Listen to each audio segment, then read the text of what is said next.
আমার ছোট মেয়ে ওর তো বিয়ে ঠিক করে ফেলছি, তুই অন্তত আমার পাওনা টাকাটা শোধ কর বন্ধু। টাকাটা ফেরত দেওয়ার একটা অপশন আমার হাতে নাই। আমার একটু কাজ আছে, আমি যাই। হ্যাঁ বন্ধু, দেখা হবে পরে। এই রফিক, দাঁড়া দাঁড়া দাঁড়া দাঁড়া, তোরে তো আজকাল পাওয়াই যায় না, ফোন করলেও ধরিস না। আর বলিস না বন্ধু, এমন ঝামেলায় থাকি না, সবার সাথে যে যোগাযোগ করব সেই সময়টুকু পাই না। আমার ছোট মেয়ে দিয়া ওর তো বিয়ে ঠিক করে ফেলছি। তাই নাকি? আরে খুবই সুসংবাদ। ওই আগামী মাসের 12 তারিখে গায়ে হলুদ আর 13 তারিখে বিয়ে। তোর পুরা পরিবারের দাওয়াত, ভাবিনি নিয়ে কিন্তু অবশ্যই। যাক, শুক্রিয়া। আমি অবশ্যই অ্যাটেন্ড করার চেষ্টা করবো। আসি বন্ধু। হ্যাঁ, দাঁড়া দাঁড়া দাঁড়া দাঁড়া।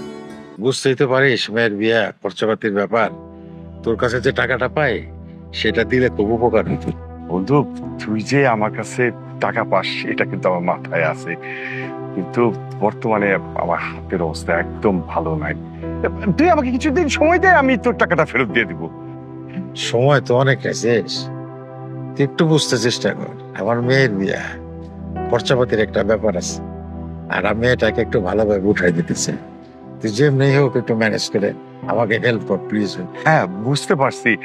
আসলে ব্যাপারটা হয়েছে কি, তোকে টাকাটা ফেরত দেওয়ার একটা অপশন আমার হাতে নাই, তবে আমি চেষ্টা করতেছি। হ্যাঁ, তাছাড়া ব্যবসার কাজে আরো কিছু টাকা আমাকে লোন নিতে হয়েছে, নিজের সংসার চালাইতে আমি হিমশিম খাই যাইতেছি।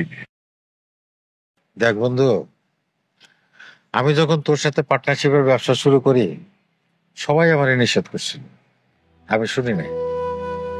আমার নিজের শেষ সমল বাড়িটা বিক্রি করে আমি লোনের টাকা শোধ করছি।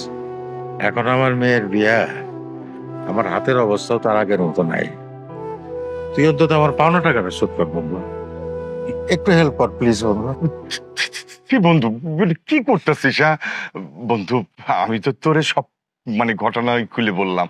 বিশ্বাস কর, আমার হাতে একটা টাকাও নাই। সরি বন্ধু, মনে কিছু করিস না। আচ্ছা, আমার একটু কাজ আছে, আমি যাই। হ্যাঁ বন্ধু, দেখা হবে পরে। হ্যাঁ,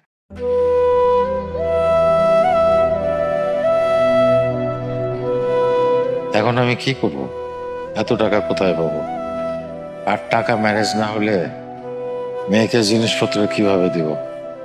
না দিতে পারলে মেয়ে মন খারাপ করবে, পরিবারে অশান্তি হবে, আমি আমার পরিবারের কাছে আবারও ব্যর্থ হয়ে যাব।